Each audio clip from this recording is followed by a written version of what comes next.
here we are.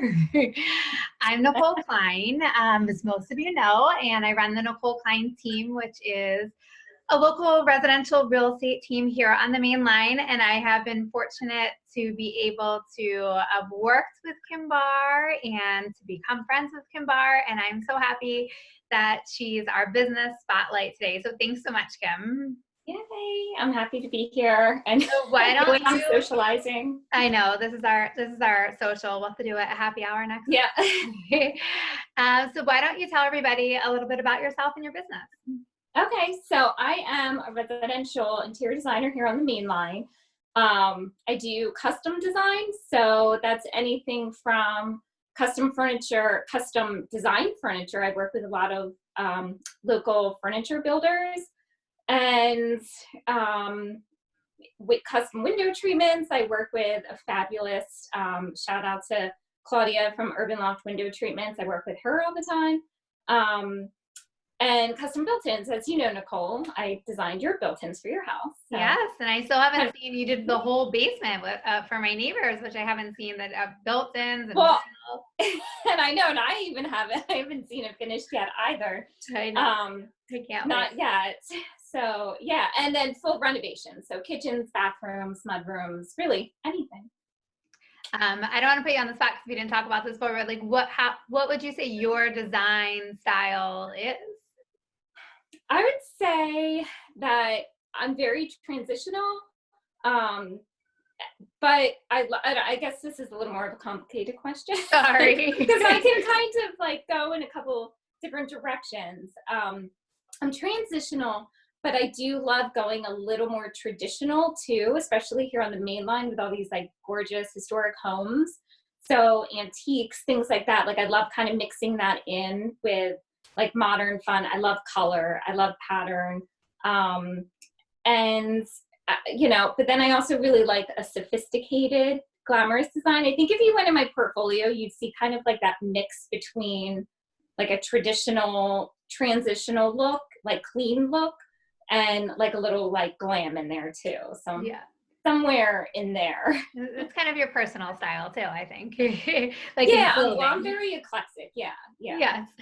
So, you know, everybody, we're all in our homes, and I know for me, I'm not really shopping, but I'm creating like some list of like things that I might want to do in the future.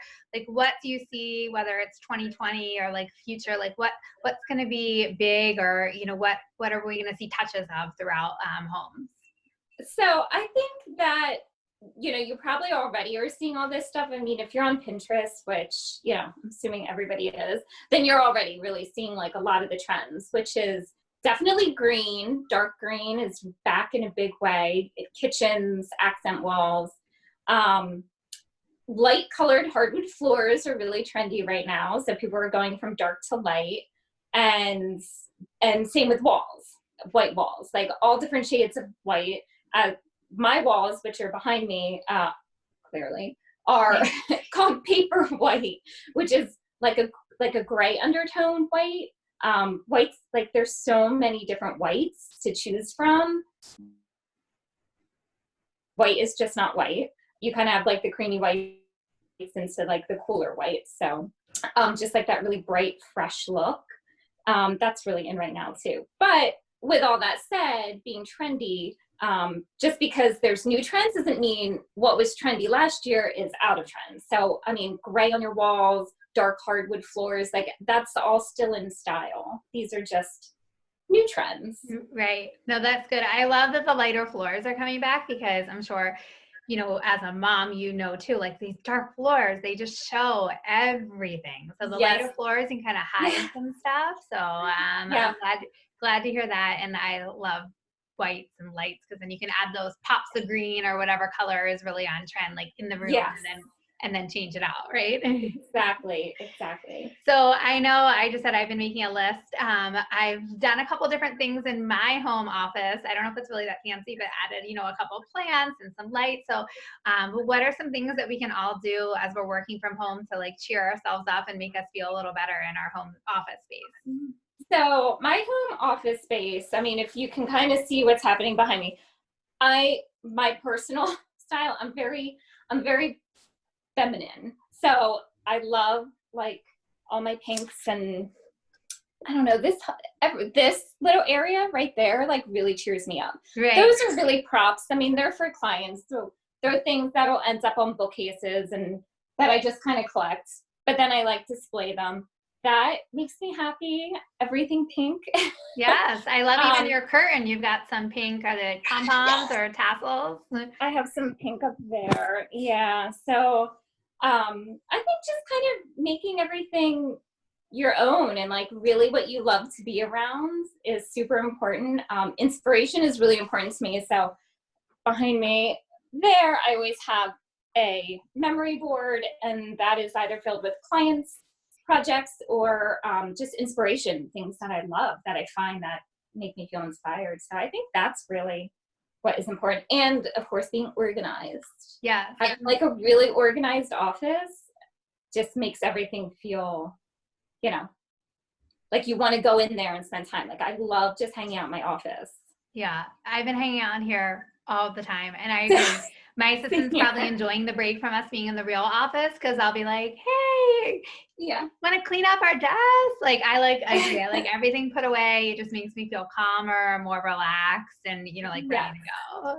So yeah, so that's super important. And with a well-designed space, it should be organized. Yeah. So what can you do if someone is looking to work with you once this quarantine's over? Is there any, can they reach out to you? They're doing anything virtually? What's the next steps if someone wants to talk to you more? Yeah, well, I always encourage people to go visit my website and, go to my contact form, and I have a little information to fill out there, and then you can send that over to me, and then I will contact you and we'll talk and discuss your project together. So yeah, and virtually, I do smaller projects virtually, so that's something that definitely is worth contacting me for. So even though I, in the past have done a lot of larger projects and larger renovations, which I'm hoping to keep doing soon, when I can go back into people's homes. But yeah, I definitely virtual projects are something that I love doing as well.